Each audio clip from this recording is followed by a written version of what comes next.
Hi guys, you're so welcome to this channel, narcscon, today.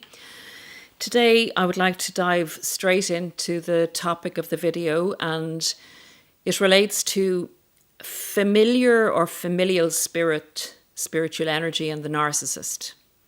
A lot of the time on these channels, we explain the narcissistic personality disorder, narcissistic abuse, and indeed the full range of cluster B personality disorders in relation to psychology. And psychology is a great manual and vehicle to understand the behavior patterns from the love bomb to the devaluation stage, to the discard and to the hoover, and to the cycle all starting up again.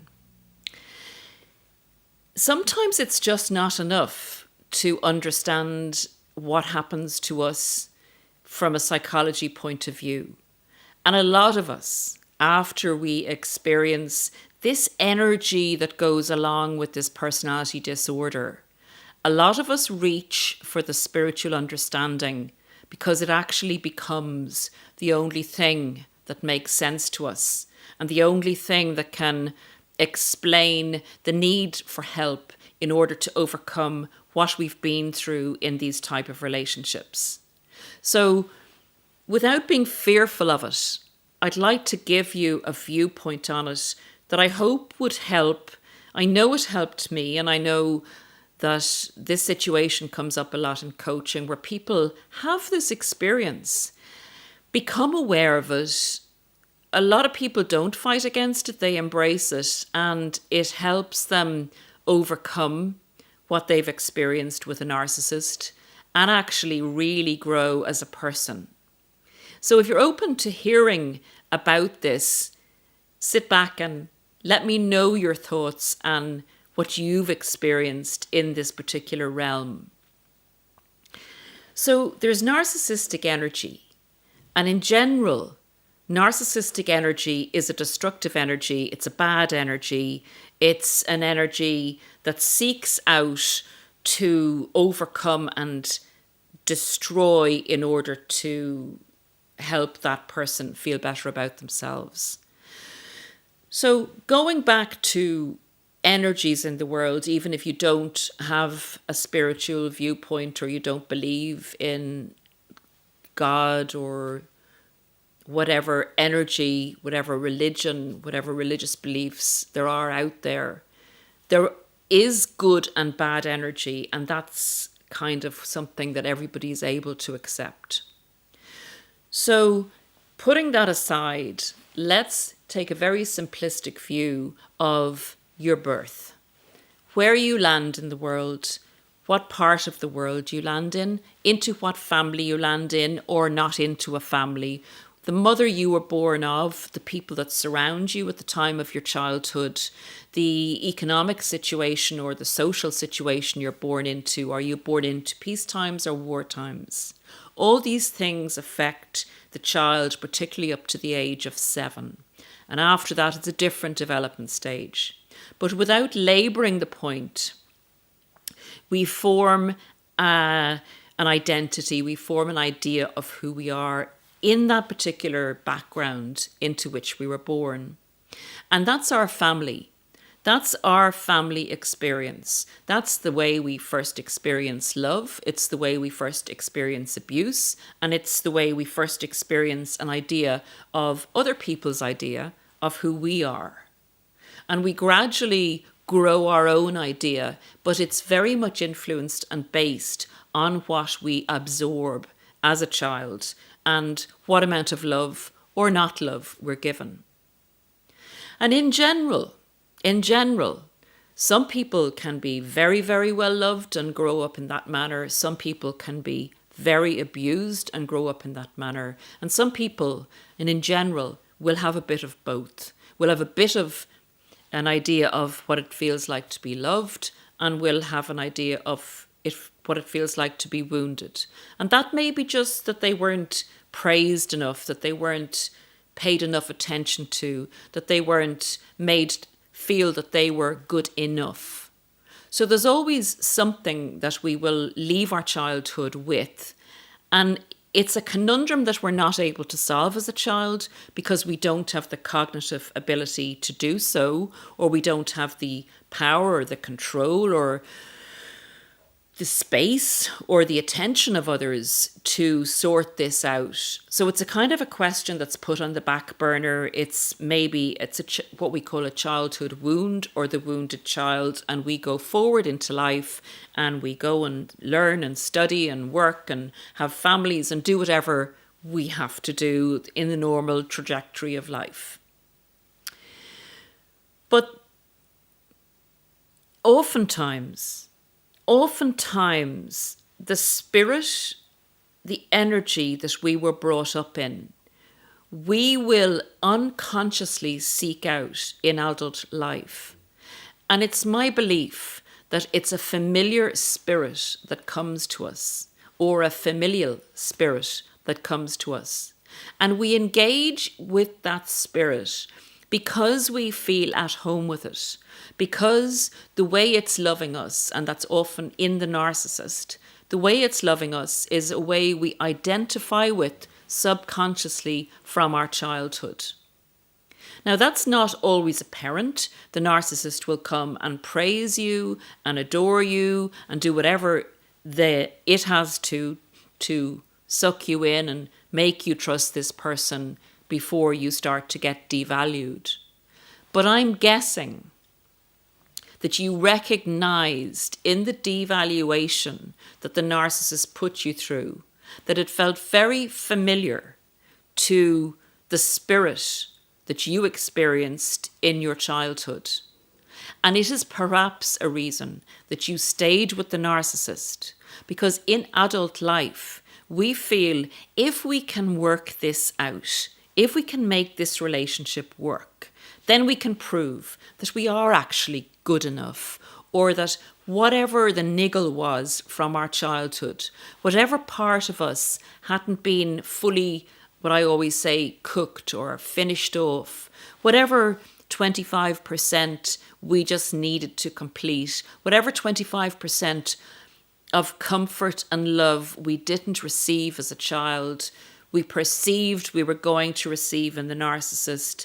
Then the narcissist took that away from us. Then we worked hard and hard to prove that we were good enough for the narcissist to give that back to us. It's often us trying to work out and put ourselves back into the position we were in childhood, and for this time to make it work, so it will sort out in our minds that we are actually good enough.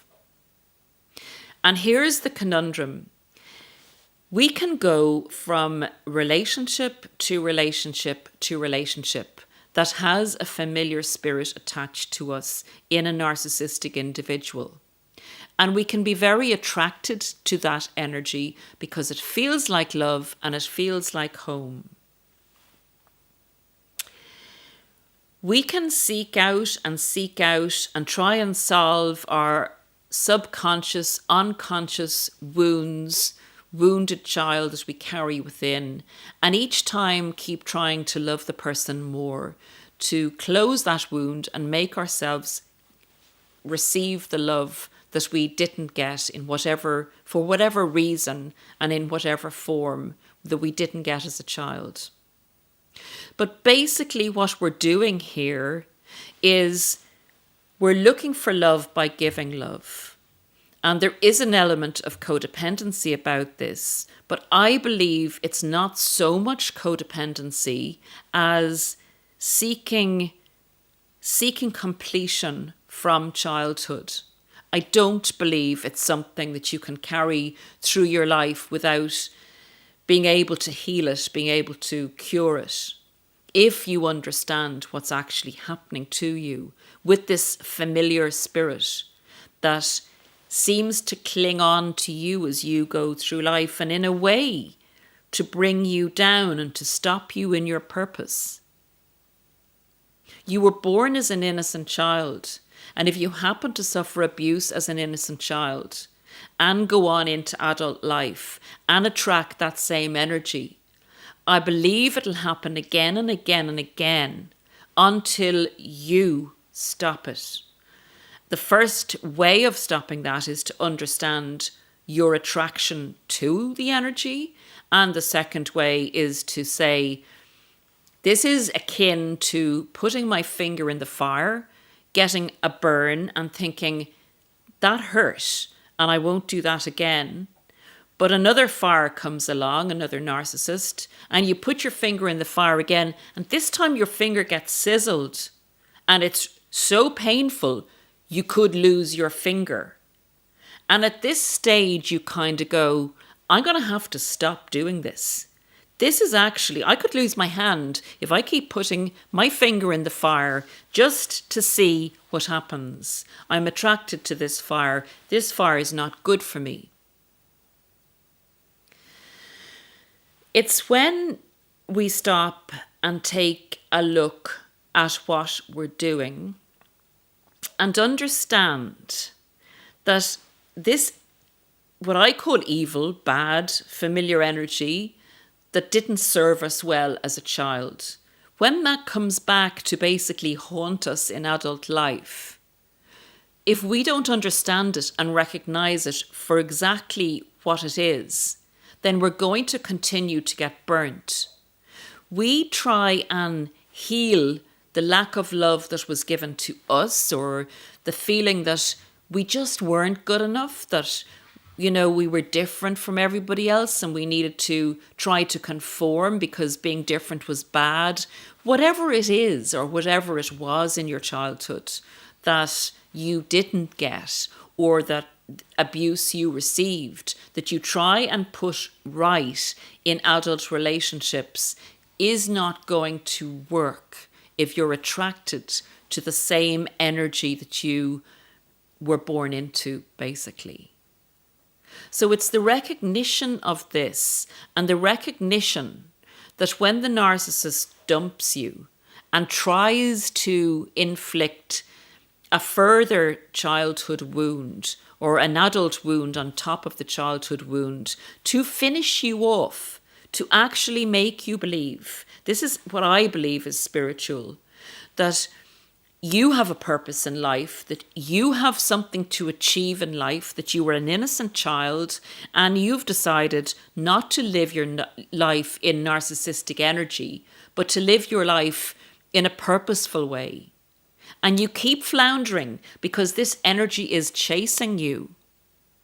It's time to understand exactly what it is and to say, I'm not going there anymore.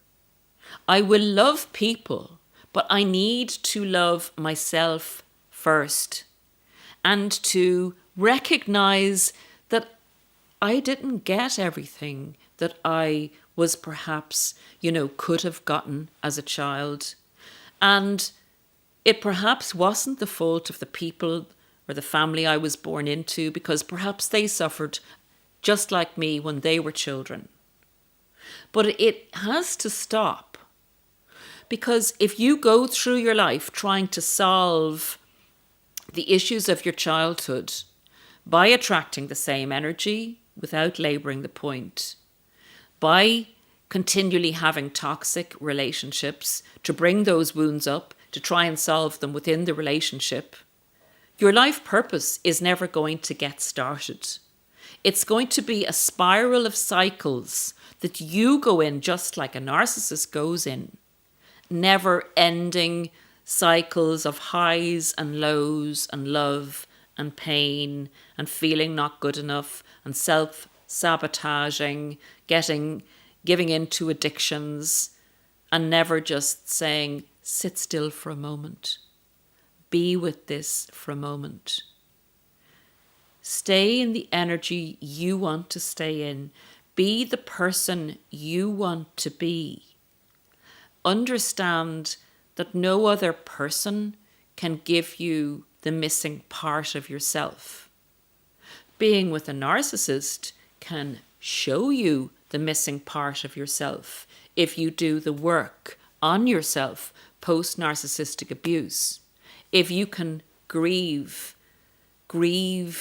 for the part of you that was wounded as a child, and know that that's private to you. It can't be worked out on another person or with another person, and particularly not with a narcissist. So if you look after the wounded child within yourself and really heal it, and know that you deserve love in the same way any other person deserves love. But you're not here to go out and empty yourself of love in order to do a deal with the other person so that they'll fill you up with love. It has to be 50-50. And if that's anything I've learned and can pass on to you post-narcissistic abuse, that is the biggest lesson. To stay within your spiritual energy and not to be attracted to something that was destructive from your past. And you will know it. You'll recognize it when it comes along. You will feel overexcited. You'll feel like doing things that aren't good for you. You'll feel like giving in to addictions. You'll feel like going really fast with this person. You'll feel like not spending time with friends or family. You'll feel like not staying in your routine or doing what you need to do and taking responsibility for things. If the other person doesn't have that negative narcissistic energy, they'll take things slowly with you. They'll give 50-50. They will nurture you as you can nurture them. So I guess, guys, what I'm trying to say is use the narcissistic experience that you've gone through, because it's damn hard. It's very, very, very, very painful. It is like, in fact, when a narcissist breaks up with you, it's as if your parent has broken up with you, because it is so familiar. The spirit is so familiar. And that spirit, that destructive spirit, will chase you throughout your life if you keep engaging with it. Because it actually, in the negative sense, wants to take you down, wants to stop you from walking in the light, wants to stop you from being yourself, from being just as good enough as you know you are. You believe, you have to believe you are. You are literally a light and lovely, innocent child, and you were born into a set of circumstances that may not have been ideal. But the success of going through this experience is clearly understanding that that was not your fault. Your birthplace or circumstances or parents or experience was not your fault. But if you see it in adult life and you understand it and you keep hurting yourself on it, then it becomes debilitating and it becomes the destruction of you.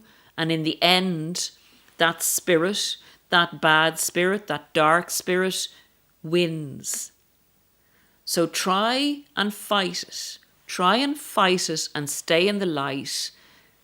Stay in your purpose for which you were born, and recognize that this is a separate entity, that this spiritual energy will come at you until you say, I am not putting my finger in the fire anymore. I am not going there. I didn't deserve it. And I know now that I'm actually okay, and that I don't need anyone else to prove to me that I'm okay, because now I'm proving to myself that I am, and I'm grieving for the comfort that I may have not received as a child. And I'm comforting myself now, and I'm taking care of me. And then I will be free to go out and love without needing to get anything from it, without needing to save anybody, without needing to save myself, without engaging in the darker side of life, without attracting a narcissist, without going into that familiar energy, and basically living the life that you were born to live. That's it for today, guys. I will see you again soon. Take great care of yourselves. Until next time.